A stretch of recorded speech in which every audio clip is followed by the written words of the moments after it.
سلام رفقا، چطوری؟ علی ورساتایل هستم.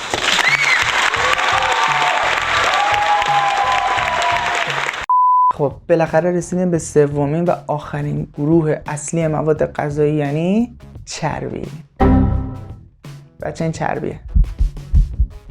شاید الان منتظر باشیم من چربی بعد بگم و بگم مصرف نکنید، ولی اینطور نیست. چربی ماده مغذی ضروریه برای بدن، پس حذف کردنی در کار نیست. الان قطعا با خودتون میگین که ای بابا، یه بار میگه چربی بده، یه بار میگه چربی خوبه، چیکار بکنیم؟ مصرف بکنیم، مصرف نکنیم؟ ما دو نوع چربی اصلی تو غذا داریم، اشباع و غیر اشباع. بچه‌ها چربی اشباع به عنوان چربی بد در نظر گرفته شدن، یعنی مصرفشون خاصیتی بر ما نداره. تازه خدایی نکرده میتونه بیماری‌های قلبی و سرطان‌هایی رو به وجود بیاره. لیست چربی اشباع هم اینجا براتون میذارم.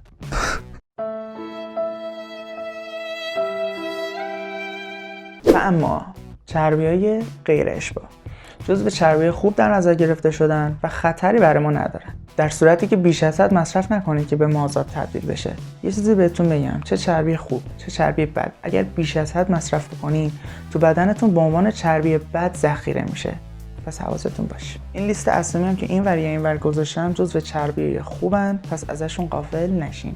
این از این دوتا. ما یه اسیدای چرب ترانس هم داریم. این اسیدا به طور طبیعی توی پستانداران هستن، مثلا خوک، بره، و توی مثلا فرورده‌های لبنی مثل شیر، ماست و پنیر میتونیم پیداشون بکنیم. به لحاظ فنی ترانس جزو چربیای غیر اشباع یعنی چربی خوب حساب میشه، اما مثل چربیای اشباع شده عمل میکنه، یعنی توی مسدود شدن رگ‌ها هم دخالت داره.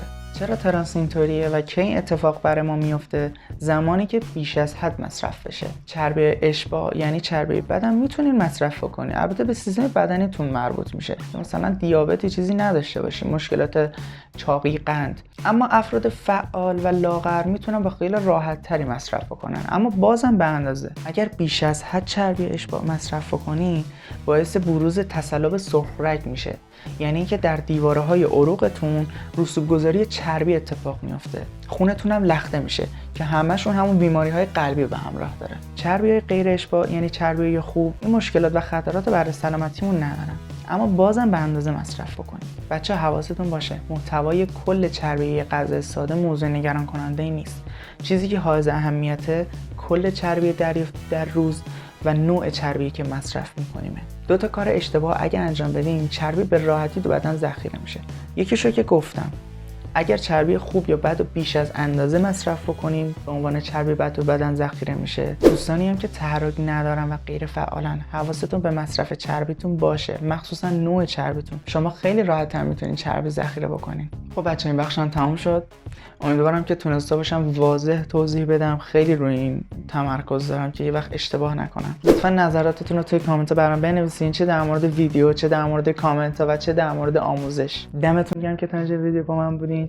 لایک، کامنت، سابسکرایب هم یادتون نره. دوستتون دارم، مراقب خودتون باشین.